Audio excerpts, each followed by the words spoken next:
प्रतिष्ठा से पहले अयोध्या पहुंची सैकड़ों वानरों की सेना। फिर जो हुआ उसे देखकर आपके भी पैरों तले जमीन खिसक जाएगी। जैसे जैसे प्राण प्रतिष्ठा की तारीख नजदीक आ रही है, वैसे वैसे अयोध्या में चमत्कार पर चमत्कार हो रहे हैं। कई लोगों का तो यह भी कहना है कि भगवान श्री राम के स्वागत के लिए उनके सभी साथी आ रहे हैं। लेकिन आज के वीडियो में वह सभी चमत्कार के बारे में बात करेंगे जिसे देखकर वैज्ञानिक भी हैरान हो गए हैं।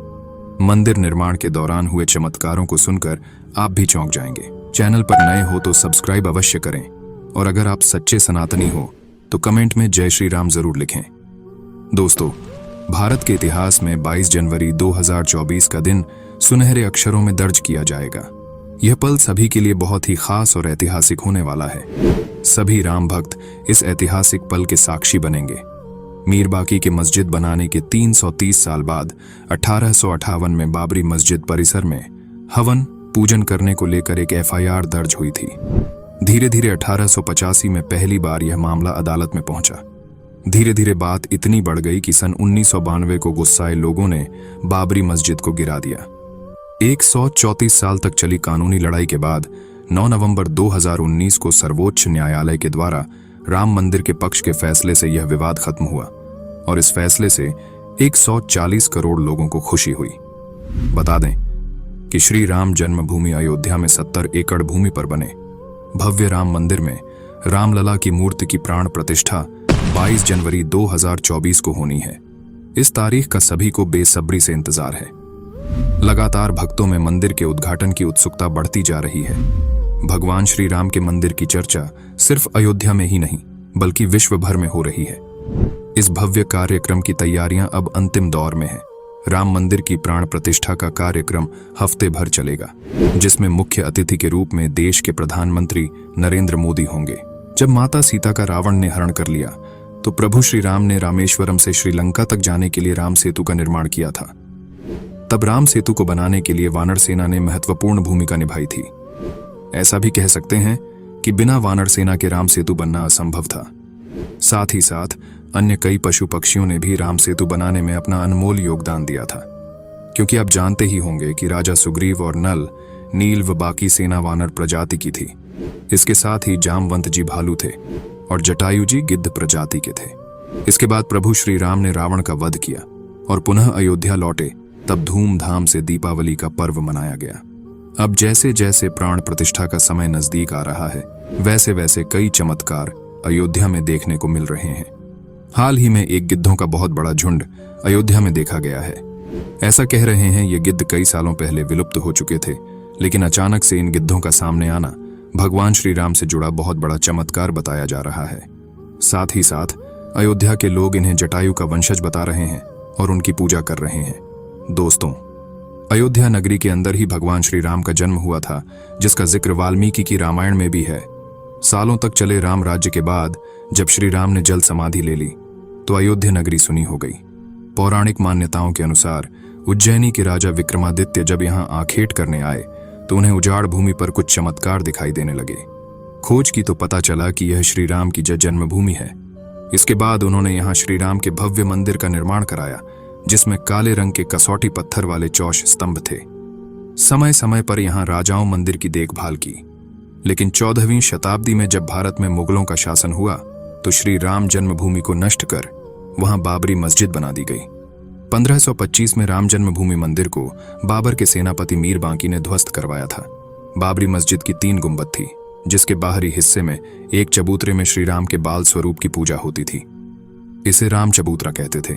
लेकिन 1949 में बाबरी मस्जिद के मुख्य गुंबद के ठीक नीचे वही मूर्ति निकली जो सदियों से राम चबूतरे पर विराजमान थी।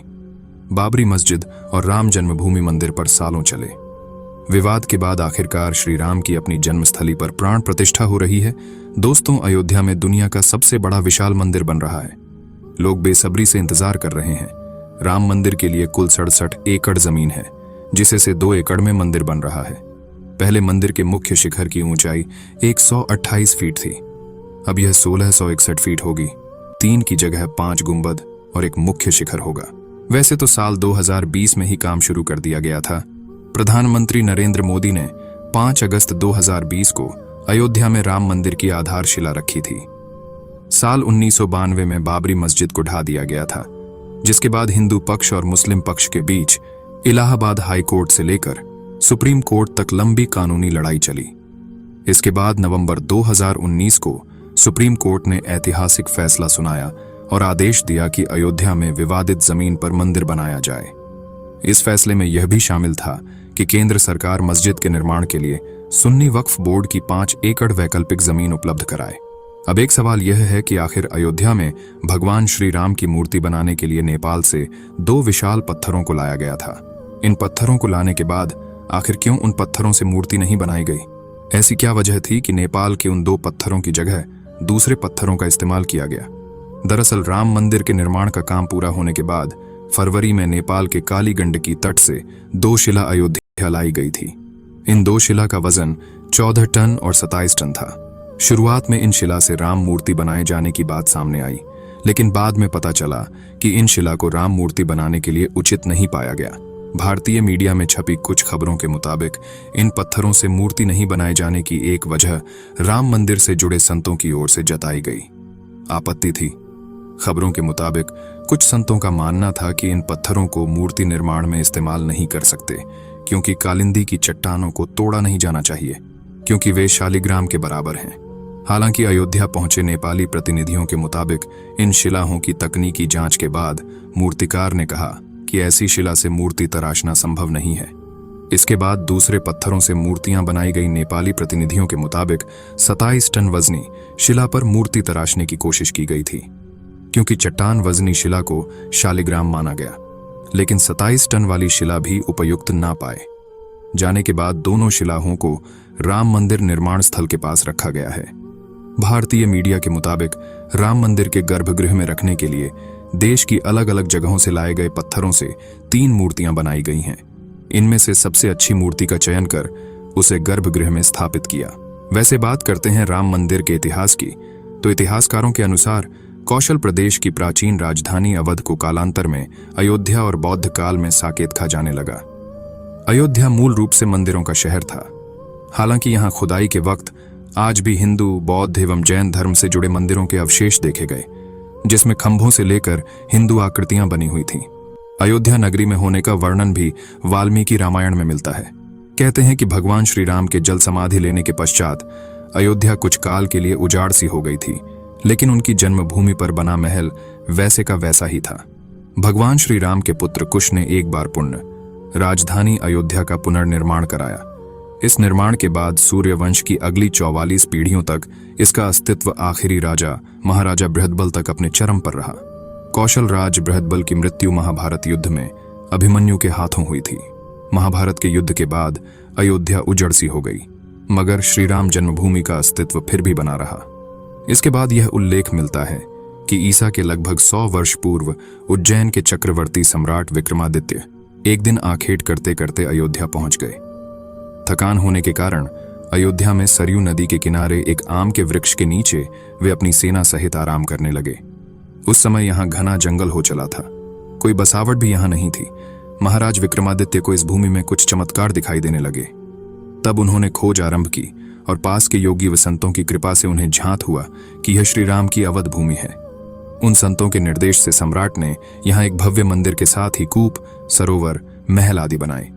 कहते हैं कि उन्होंने श्री राम जन्मभूमि पर काले रंग के कसौटी पत्थर वाले 84 स्तंभों पर विशाल मंदिर का निर्माण करवाया था। इस मंदिर की भव्यता देखते ही बनती थी। विक्रमादित्य के बाद के राजाओं ने समय समय पर इस मंदिर की देखरेख की। उन्हीं में से एक शुंग वंश के प्रथम शासक पुष्यमित्र शुंग ने भी मंदिर का जीर्णोद्धार करवाया था। पुष्यमित्र का एक शिलालेख अयोध्या से प्राप्त हुआ था, जिसमें उसके सेनापति कहा गया है तथा उसके द्वारा 2 अश्वमेध यज्ञों के किए जाने का वर्णन है। अनेक अभिलेखों से ज्ञात होता है कि गुप्त वंशीय चंद्रगुप्त द्वितीय के समय और तत्पश्चात काफी समय तक अयोध्या गुप्त साम्राज्य की राजधानी थी। गुप्तकालीन महाकवि कालिदास ने अयोध्या का रघुवंश में कई बार उल्लेख किया है। इतिहासकारों के अनुसार 600 ईसा पूर्व अयोध्या में एक महत्वपूर्ण व्यापार केंद्र था। इस स्थान को अंतर्राष्ट्रीय पहचान 5वीं शताब्दी में ईसा पूर्व के दौरान तब मिली जबकि यह एक प्रमुख बौद्ध केंद्र के रूप में विकसित हुआ। तब इसका नाम साकेत था। कहते हैं कि चीनी भिक्षु फा हियान ने यहाँ देखा कि कई बौद्ध मठों का रिकॉर्ड रखा गया है।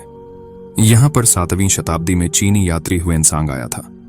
उसके अनुसार यहाँ 20 बौद्ध मंदिर थे तथा 3000 भिक्षु रहते थे और यहाँ हिंदुओं का एक प्रमुख और भव्य मंदिर भी था, जहाँ रोज हजारों की संख्या में लोग दर्शन करने आते थे। इसके बाद ईसा की 11वीं शताब्दी में कन्नौज नरेश जयचंद आया तो उसने मंदिर पर सम्राट विक्रमादित्य के प्रशस्ति शिलालेख को उखाड़कर अपना नाम लिखवा दिया। पानीपत के युद्ध के बाद जयचंद का भी अंत हो गया।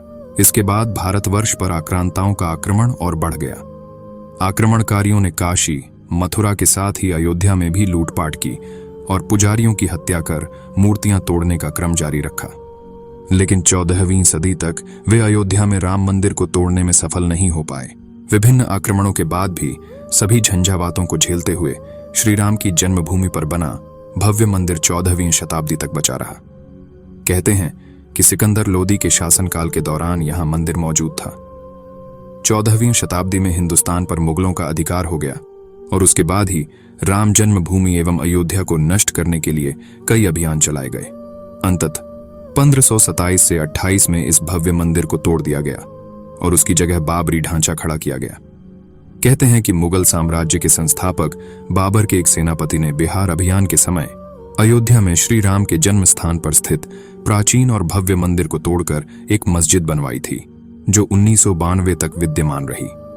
बाबरनामा के अनुसार 1528 में अयोध्या पड़ीडाव के दौरान बाबर ने मस्जिद निर्माण का आदेश दिया था। अयोध्या में बनाई गई मस्जिद में खुदे 2 संदेशों से इसका संकेत भी मिलता है। इसमें एक खास तौर से उल्लेखनीय है।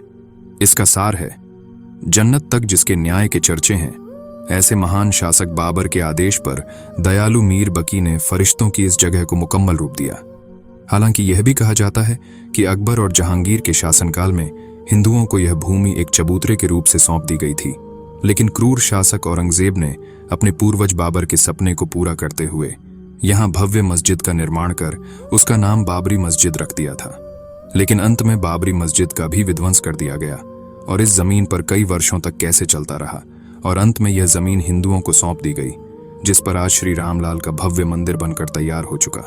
वैसे आपको यह जानकारी कैसी लगी, हमें कमेंट के माध्यम से जरूर बताएं। साथ ही अगर आप